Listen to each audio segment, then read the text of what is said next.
Senhor Presidente em exercício, Senhor Presidente da Câmara, senhores e senhores vereadores, caros colegas deputados e pais, minhas senhoras e meus senhores. É uma nota muito breve e foi este livro da Clara Azevedo, que é uma fotógrafa, que me deu o impulso para eu vir aqui. Página 98, é uma espécie de um diário sobre o ano 2020, já devem ter ouvido falar, iniciou-se a pandemia. Isto é uma imagem do Fernando da Fonseca, Hospital Professor Fernando da Fonseca. Bem, isto vem a propósito aqui da saúde.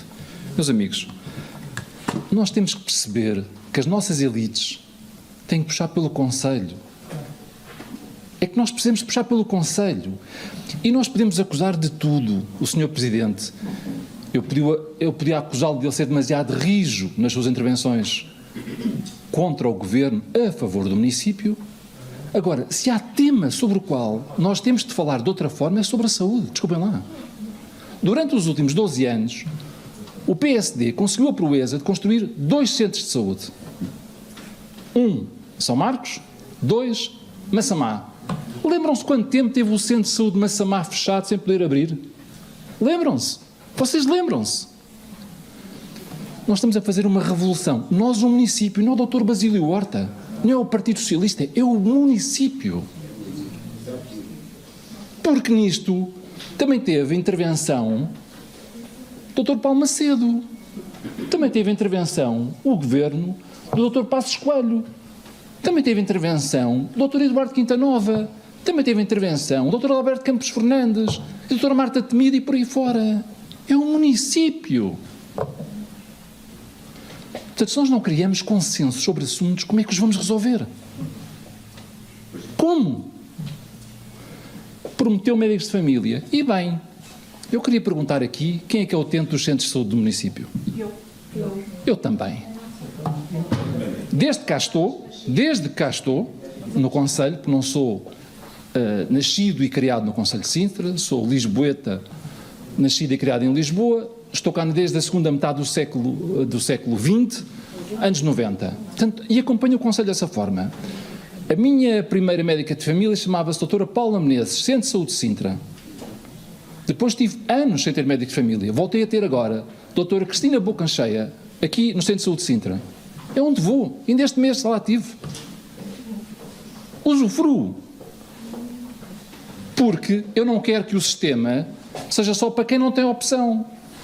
E, portanto, nós precisamos de ir para ver com os nossos olhos. Caros amigos, só vos dizer o seguinte.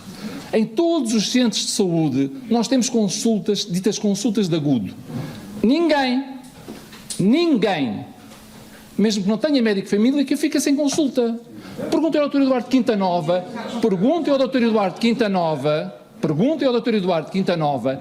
quantos milhares de pessoas atendemos em Algarema Martins que não têm registro? Quantos milhares? Senhores deputados, E o sistema consegue acolher isto. Não baixemos as mãos.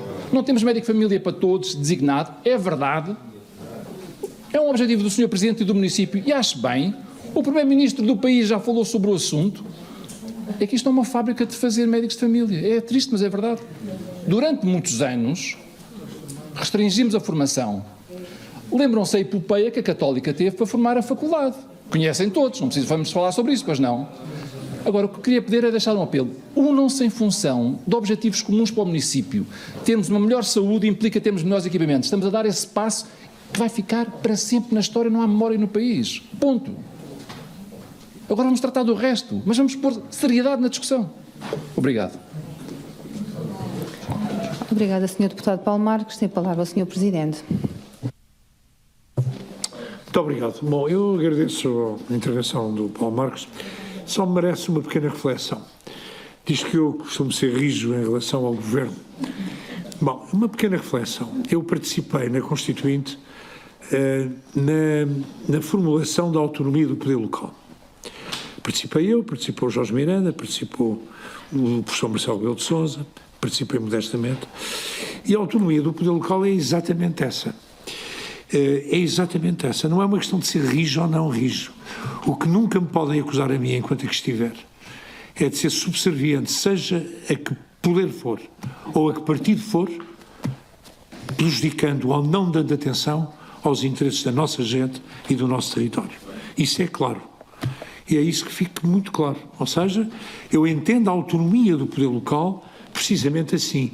Nós temos o dever de representar e defender centros particulares de interesses, para usar a expressão que o Dr. Marcelo usa no seu, portanto, nas suas lições. Centro particular de interesses.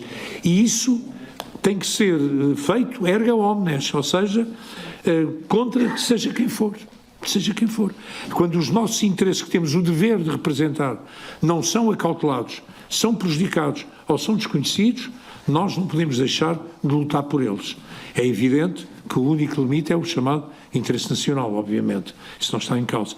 Mas abaixo disso, o centro particular de interesses é o nosso dever fazer isso.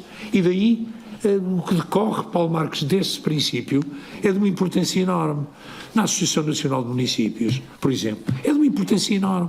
Tudo o que tem a ver com a representação das autarquias e do estatuto dos autarcas tem uma importância decisiva.